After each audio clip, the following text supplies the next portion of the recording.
tonight's talk, I am going to talk about Allah's name Al-Aleem, but what's also very important is that I talk about Allah's other name Al-Hakim. And the point is that these two names go hand in hand. It's actually funny because my last talk was a similar concept. So the two names, Al-Aleem and Hakim, why do they go hand in hand? Well, first of all, what do they mean?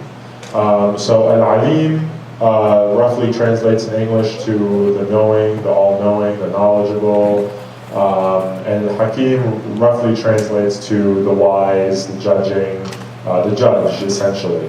Al-Hakim is the Arabic word for judge. So it's important that they both go together, because if you just have someone who knows everything, essentially, that person is kind of boring, kind of useless, right? If you're just like this nerd that sits in the corner, you're reading all these books in the library, and you know everything, you memorized every fact about every detail, maybe you're big into baseball or basketball or football, and you know all the facts about all these players, but if you're not actually doing something with that, essentially your knowledge is useless. So you can't just have someone who's all-knowing without having someone that actually does something about it. And the other word, Hakim, the judge, it's very dangerous to have a judge that passes judgment without actually knowing anything about what they're judging, right?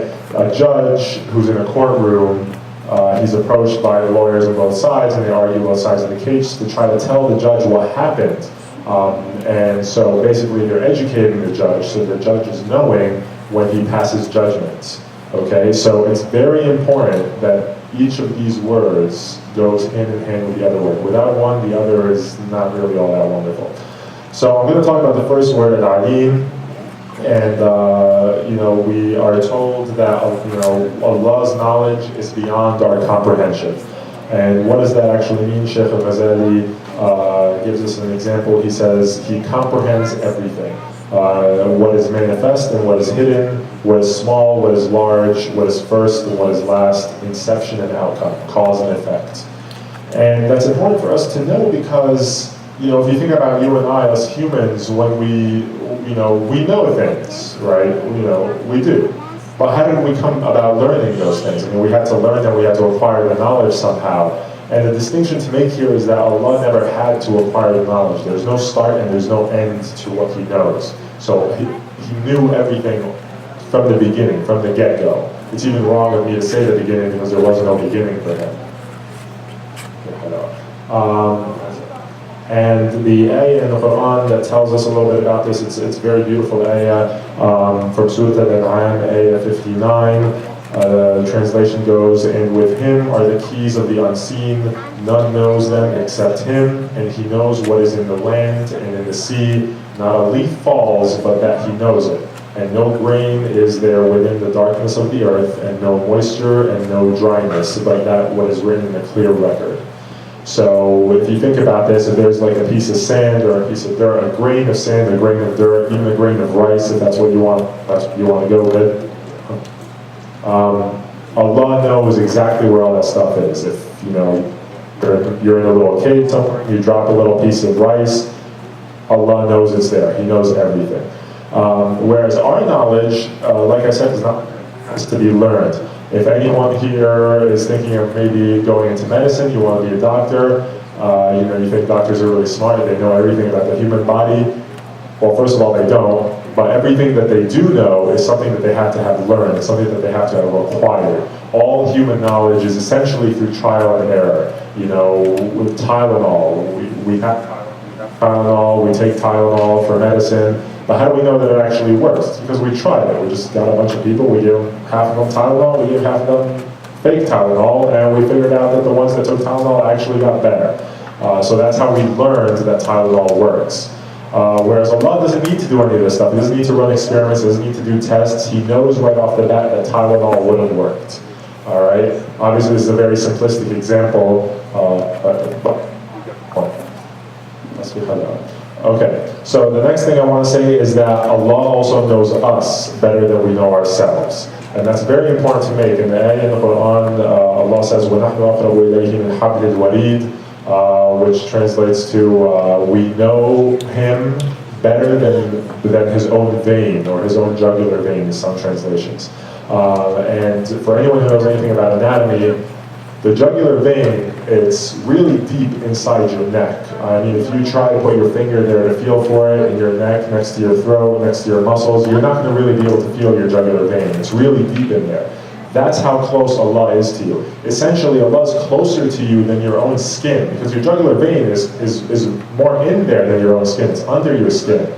You know, so think about that. You go, you hug your mom, and you feel like my mom is really close to me right now. Allah is even closer than that. It's closer than a hug. It's closer than your own skin.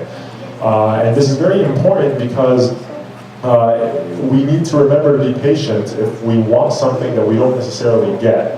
And this actually goes into the next name of Allah, which is Hakim, which is that He's wise. So a lot of us know Allah's names, Al-Majid, the answer, the answering, the one who replies to dua, Al-Wakil, like a close friend, a confidant, essentially.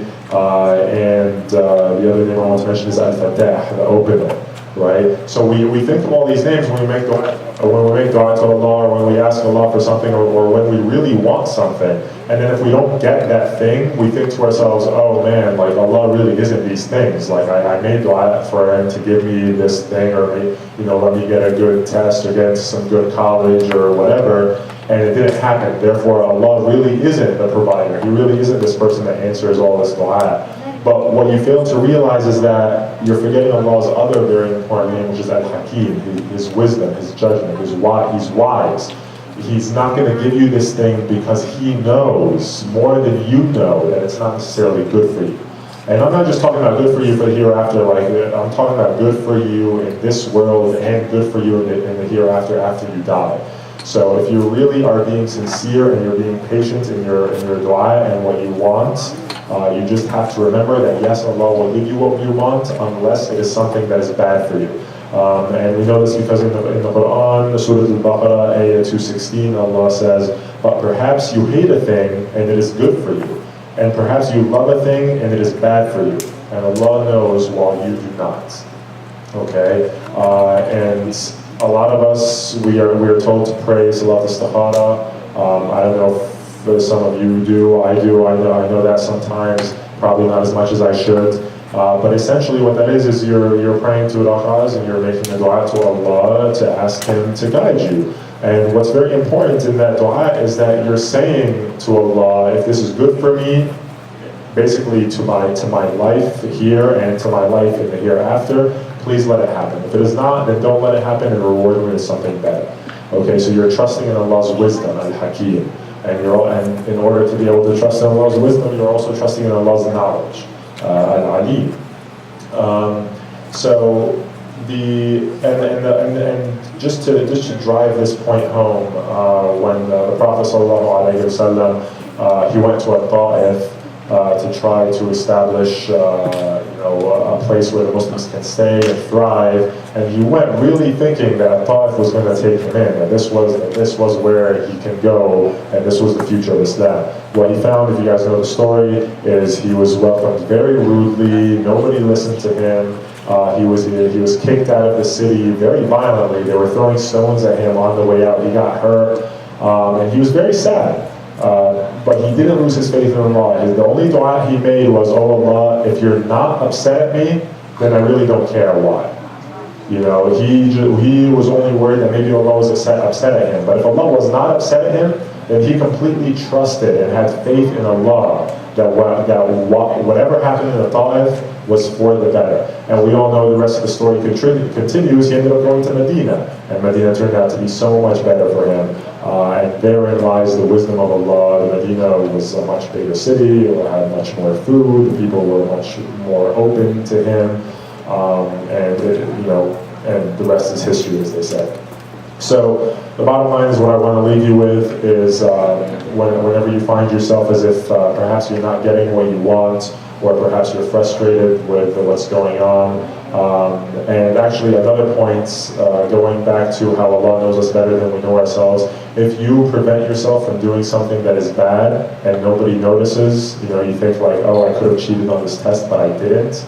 And you think nobody really noticed, and you're just like, well, maybe I should have just cheated on the test, I would have gotten an A. Allah knows, and Allah notices, and Allah will reward you for that. That's why He says He knows you better than you know yourself. Okay? So the ultimate point that I will leave you is just remember that Allah knows everything, He knows you, and He is wise, and as long as you are sincere and you remember this in Allah and you're patient, inshallah everything will turn out for the better for you, both in the hereafter and in this world, inshallah. أقول قولي هذا وأستغفر الله لي ولكم.